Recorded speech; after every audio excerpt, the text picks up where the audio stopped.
As we all know, the whole country has been infected with a virus that can lead to death. Have you known that this virus gives a huge impact to our country? It should be noted that pandemics are not only a medical phenomenon, but also indirectly affect our country. For example, the tourism sector is showing significant declines as people are no longer traveling. Therefore, the government has been focusing on the welfare of economy through the stimulus package. Stimulus package is a package of tax rebates and incentives that used by governments of various countries to stimulate economy and solve their country from a financial crisis. Since the inception of COVID-19 in Malaysia on 18 March 2020, the government has carried out a Movement Control Order (MCO).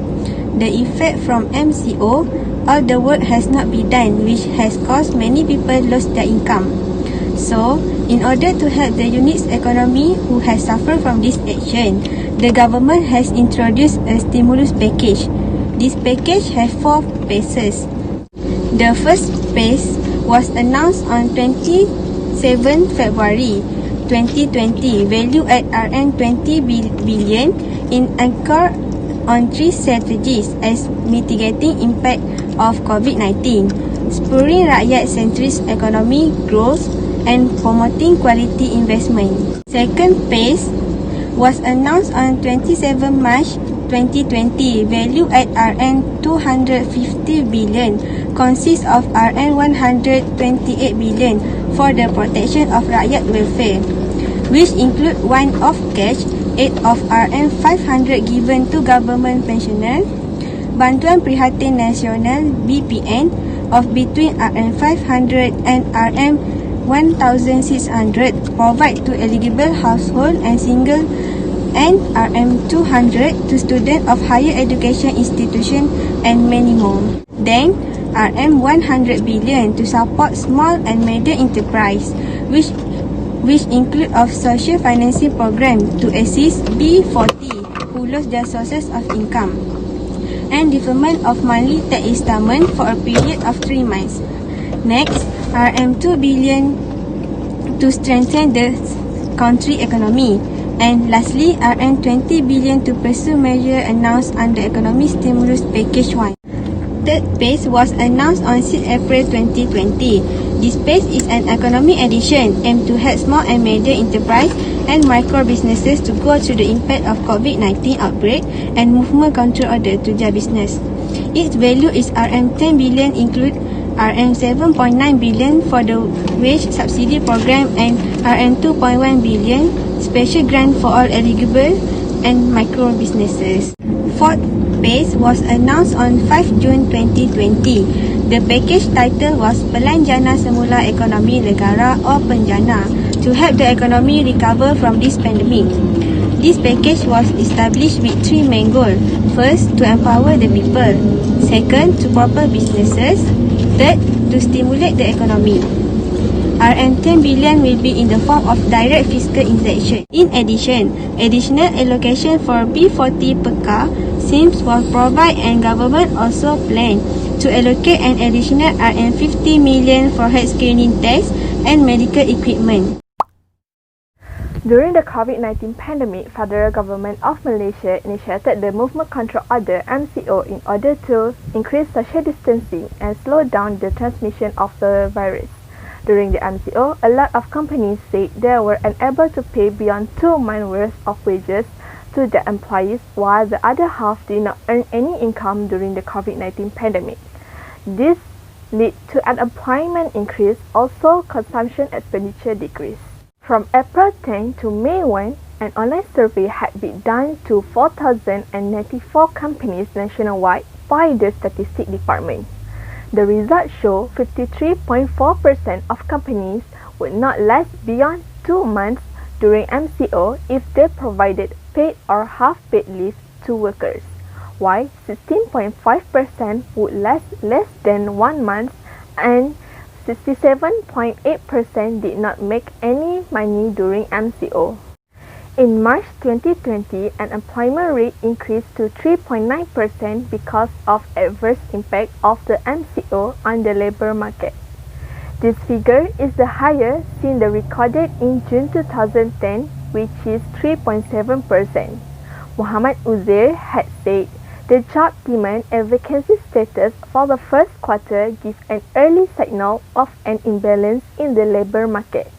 In light of the ongoing COVID-19 outbreak, former Prime Minister Tun Dr. Mahathir Mohamad has been disclosed the first stimulus package on February 2020 and followed with the other stimulus package.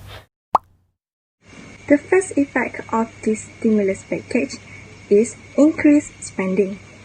The government has provided some benefits in this package to these groups. For example, the M40 households with income between 4,000 ringgit to 8,000 ringgit will receive 1,000 ringgit in cash handout, while those B40 households with incomes below 4,000 ringgit will receive 1,600 ringgit from the government.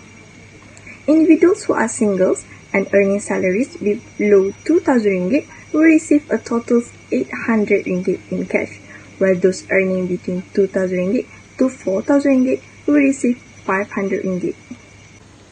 Not to be missed, IPT, Institute Pengajian Tinggi Students, also get benefit from the government amounting 200 ringgit per person. This will benefit the students and the people who had to stop working temporarily in compliance with the government's directive to temporarily close several sectors of the economy during the Movement Control Order MCO. The government increased the expenditure by giving the cash handouts to citizens are expected to boost consumers' purchasing power, also protect welfare of those affected by the pandemic. The third effect of stimulus package is it will increase the Malaysia's GDP. A fiscal stimulus package of RM6 billion was approved on 27 February 2020 and RM0.62 billion was approved on 16 March 2020. A second stimulus package of RM25 billion was approved on 27 March 2020.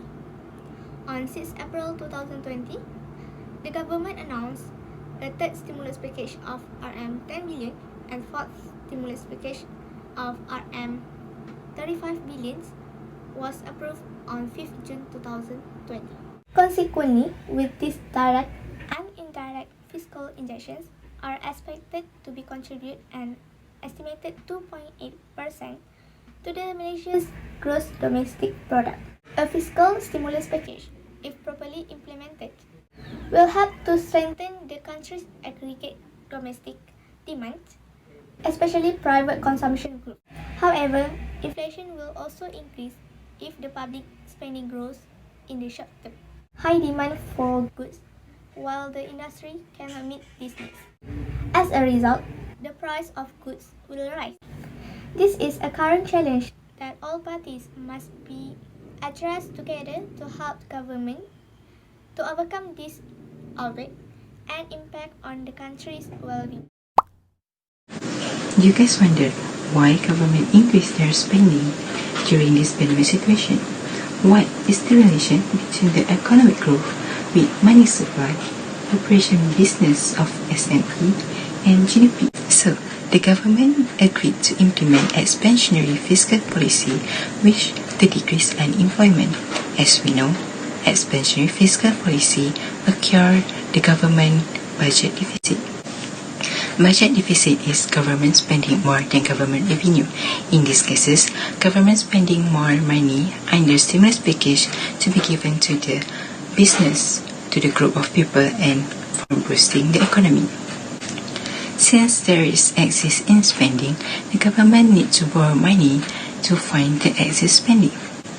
This budget deficit may lead to output increase, tax decrease, aggregate demand increase, which lead to GDP increase and increased economic activities.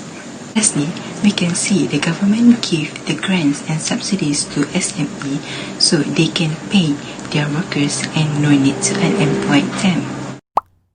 As conclusion, during this pandemic, most of the individuals were affected by income and give them negative impact. Therefore, this individual needs to plan ahead if this happens. But with the help of the government, everyone can go through the MCO.